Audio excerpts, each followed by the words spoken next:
Mister বিস বলছে, আমি তোমাকে একটা মিষ্টি দিচ্ছি, সেটা সলভ করতে পারলে তাহলে এই ল্যাম্বরগিনিটা আমি তোমাকে দিয়ে দেবো। তখন এই অবাক হয়ে যায়। তারপরে সে বলে, গতকাল সে স্টুডিও গিয়ে দেখে যে তার শ্যুটের জন্য তার বন্ধু মার্ডার হয়ে গেছে। ও মাই গড!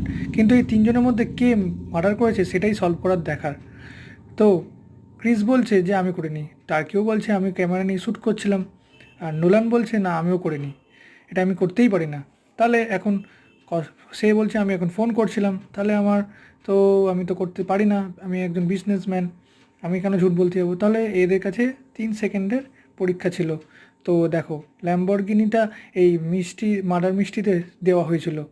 এরপরে তারা সেই পাজেলটা সলভ করে ফেলে। এরপরে সে বুঝতে পারে, এই দেখো সে পালিয়ে যাচ্ছে, দেখেছো? তাহলে সে জিতে গেল ল্যাম্বরগিনি। ওয়াও!